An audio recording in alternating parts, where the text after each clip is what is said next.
The Skinstructors tip of the week. As estheticians, part of our job is educating. We have to educate our clients on skincare, ingredients, regimens, treatments, etc. There's always something new to learn in the skincare industry.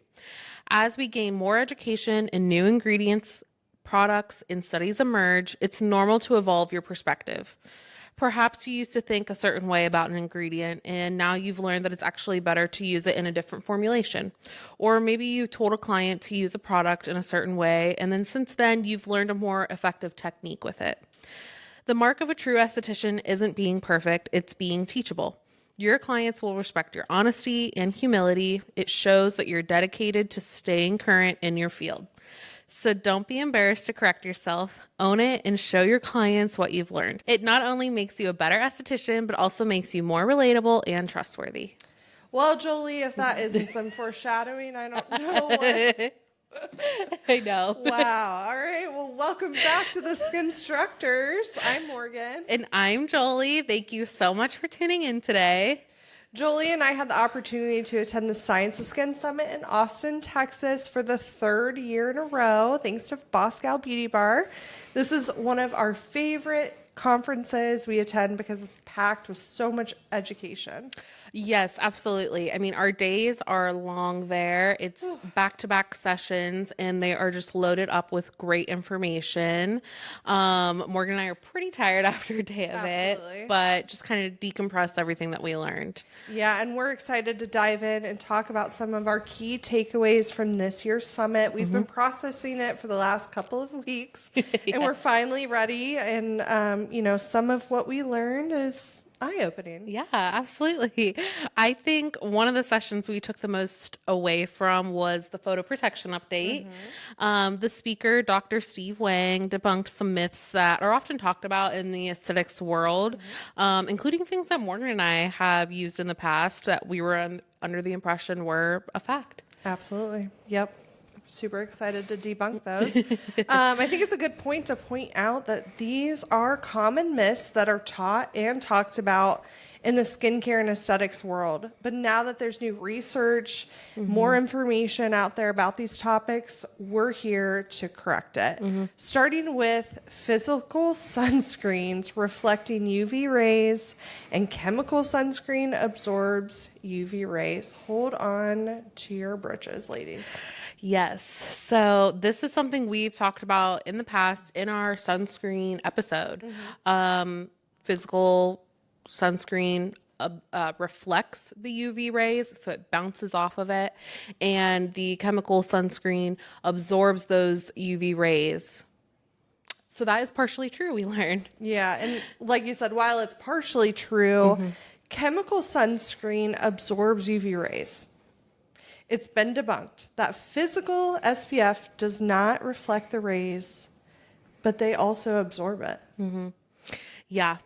So zinc oxide and titanium dioxide primarily work by absorbing UV radiation and then converting it into harmless heat, with only a small portion of rays actually being reflected.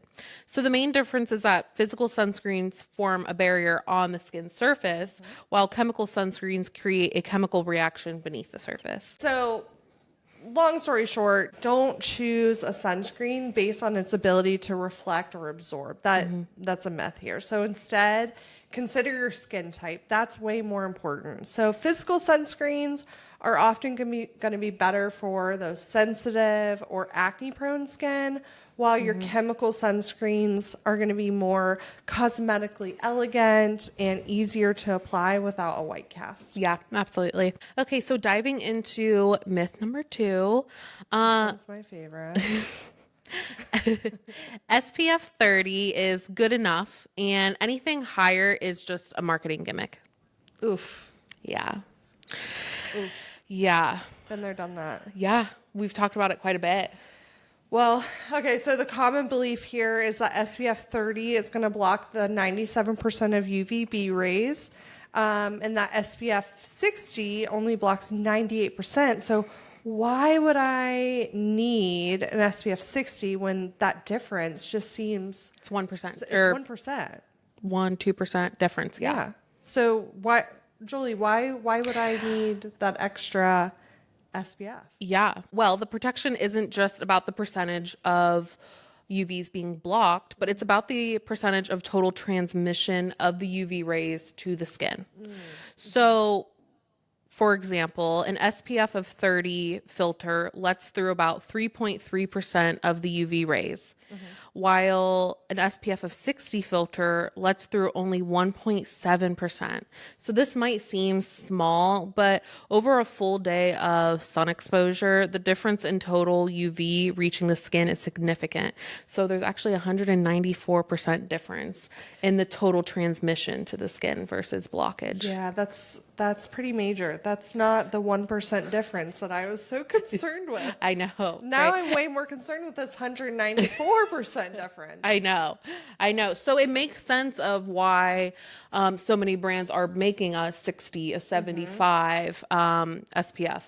So Absolutely. Well, recommending using SPF of 60 or higher for daily wear, especially for those with sun sensitive skin or who spend a lot of time outdoors. That's our new recommendation. And if you're still recommending SPF of 30, by all means, just continue, but make sure to stress that it's really, really important to be consistent with that reapplication. yeah, that's going to be most important there. Absolutely. Okay, debunking myth number 3 is about UVA versus UVB rays. I don't know how many times I have said. I know, me too. I don't know how many times I've said UVA rays are our aging rays. A for aging and UVB rays. B for burning rays. Julie, you want to go into this? Yeah. So basically what he talked about was there is a study, it's called an action spectrum for UV induced elastosis in hairless mice. And this was done by L.H. Klingman and R.M. Sayre. And just to kind of help clarify that while the dominant effect of UVA is long-term aging and UV is burning, both types of rays are going to contribute to both effects. So it's not a one-to-one correlation. They're both contributing to aging and burning. So yeah, that's what the study had concluded from there. So some actionable advice here is to emphasize with your clients the importance of a broad spectrum sunscreen. It has to protect against both UVA rays and those UVB rays. Yeah, and rethink that aging versus burning mindset. Frame sun exposure not as two separate threats of aging and burning, but just as a single risk to your skin's health. It's all bad. Yeah. Yep.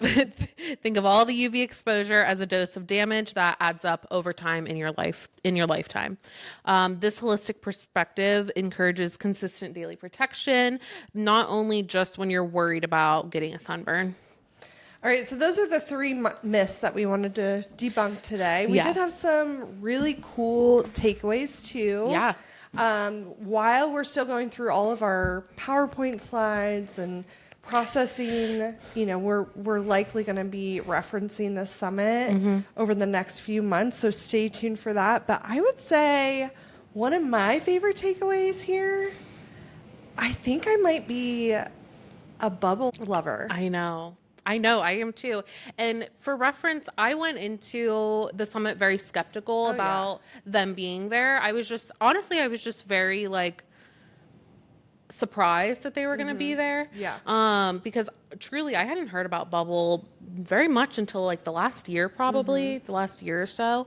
And, now you're finding it at Target and everywhere. So they were the most shocking one that I was very impressed with. Yeah, absolutely. Yeah. So a little bit about Bubble, if you haven't heard of it. First of all, just talk to any child on the street. Talk to any 10-year-old right now. Yeah. They're using it. So Bubble Skincare, it's a modern and affordable skincare brand. And it was founded in 2020 by Shay Eisenman. And the brand was created to fill a perceived gap in the market for high quality, effective, and accessible skincare products for younger consumers. What's really cool here is they're doing clinical studies on kids as young as 8. Yeah, absolutely.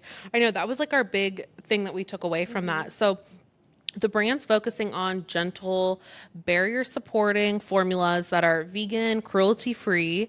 And while Bubble does not have the same level of independence or peer reviewed clinical studies as some pharmaceutical grade skincare brands, it places a strong emphasis on what it calls clinical efficacy.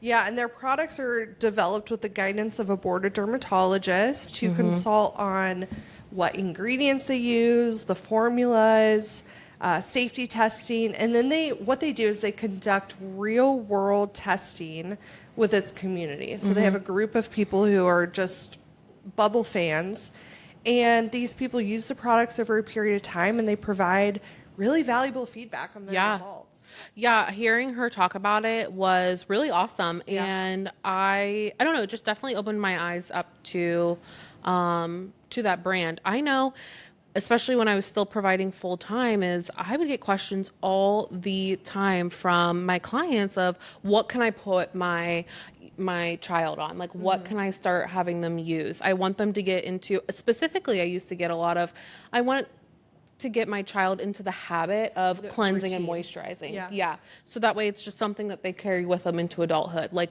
what do you recommend for that? And I would be open to recommending this brand now 100%. It was just, Yeah. it's really cool. Yeah.